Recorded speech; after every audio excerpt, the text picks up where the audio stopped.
Will again, Grassroots Fitness Project. On location on the corner of 77th and Central Park West. This is the entrance to the park. There's no traffic permitted in this on-ramp, so it should be a pretty safe way to get kids or groups into the park. I usually go and obey all traffic laws if I'm on my bike. I prefer not to run because I have a knee issue, and I usually carry equipment, right? So when I go on location, I definitely don't go and start carrying kettlebells in my bag. It's usually a band type workout because the topography of this particular location does not require you to be equipment intense. So if you're meeting a one-on-one, probably more than likely can arrange to have them meet you here. There's plenty of places for them to start doing their leg swings and what have you. With group training, we're exclusively going to meet at the studio and using particular locations, one of two, right? The strength area on the 76th and Riverside Park playground, and then the 77th and Central Park West. So I usually break up the run to 77th and CPW, starting off going up 78th Street, crossing the street so that we're on the big block of the museum, right? So that takes about 2 90-second running intervals. At the first interval, where we're actually across the street onto the block of the museum, there's a couple of stone stanchions and metal fencing of which that we can do our leg swings front to back, side to side.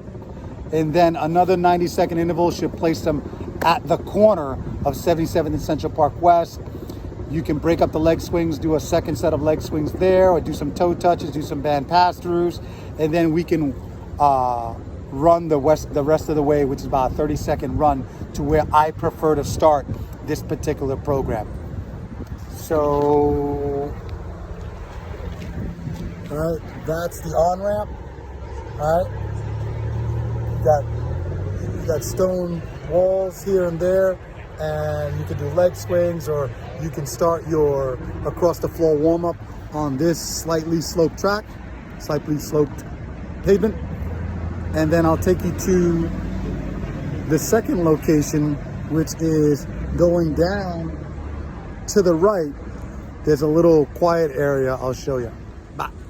So continuing on from the entrance of 77th Street into the park, I have them run this. So they're basically following me. I'm on my bike. If you don't have a bike, Heather's bike will also be brought down to the studio, and you'll have access to that bike so that it's as easy as possible for you to not only keep up, carry some bands. So I'm now coming down to the right here, and this is usually a nice quiet spot in the afternoons, early evenings, and this is location 1. All right, let's talk about location 1. You have the entrance to the field here. Remember that on a rainy day, this is not gonna be a good option. It'll be pretty muddy because of the drainage issue that's very specific to this location. But if it's dry, you can plan on doing some more running drills. You can do a team drill. You can do a relay race with the kids. But this area is usually very quiet in the afternoons. On the weekends, you're gonna see a proliferation of more kind of like casual, easygoing people having a picnic. But during the week, really no problem. So that's that. And then I love to use these bars here as a place for people who can't crank out a lot of push-ups to have the advantage of being able to maintain a straight body and get some push-ups where they're doing more of a straight body push-up than a knee push-up or push-up on the ground. I will also note that this is fairly substantial. You can put, you can rig up some of the bands to it. I tend to maybe do it in stations where there's 2 or 3 people actually doing push-ups, so that's not a good place to hook up your bands. But you can use this robust bench, which is about 40 feet long, to get that done. just be cognizant of other people that are walking by here. You don't want to dominate the space by going across the path. Have them come in at a little bit of an angle so that they don't, so you're not dominating the area. So I'll do maybe 2 or 3 types of circuits, leaving room to do some of my hill programming. I'll show you how do we get there so that there's some continuity in the program. So also bear in mind that we're on a decent straightaway. This being the park loop, way down there is a street light, and I'll have people do like push-ups and rows while it takes the third group to run to the street light and back. That street light demarcates the uphill to the 72nd Street exit. So this is area 1, pushes and pulls. And what I'll do is I'll follow the path underneath the 77th Street entrance, and we'll open up to my second location that I'll hit in the same class, but it's more of a hill type programming. You'll see what I mean. So if you keep walking down the path of the benches, it'll take you underneath the 77th Street entrance. And from here, this takes me to location 2, where I can take advantage of this fairly aggressive hill to get some running drills that are mitigated because of its incline, so that people aren't trying to run down a straightaway, potentially pulling a hamstring. I haven't had any issues thus far with any pulls or, hip flexor strains, but I think it's due in large part to the fact that they're running up an incline. They're never, ever running downhill. So you'll see that this area here is exactly where we want to be. All right, you got this incline going up, and that's what we want to use. Me again. So as you can see, this slight incline, it's like 10 to 12 degrees.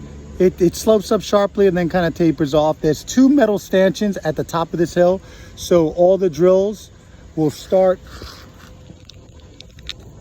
at that tree, this tree, and people will tear ass either sprinting up, skipping up.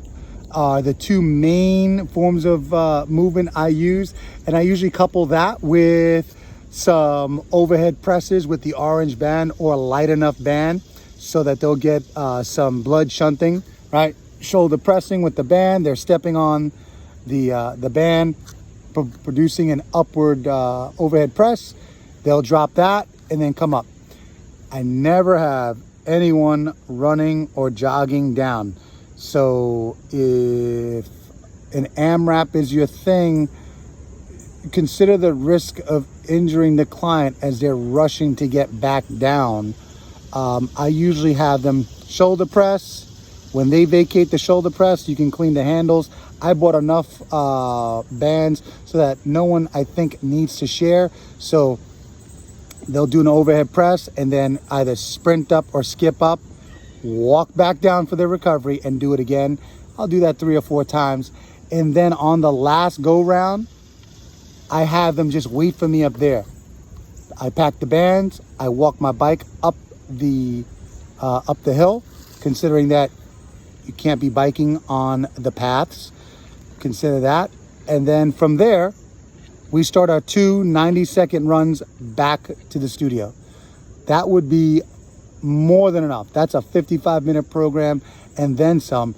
It could get out of hand if you're not watching the clock, right? We want to make sure that by the time you get to the second area, you have at least 15 minutes, right? We want, if you do 3 rounds of shoulder pressing and skips or sprints, that's going to take 8 to 10 minutes so that you have at least 3 to 4 minutes to get there, crank out a glute, quad, chest stretch, and then be done.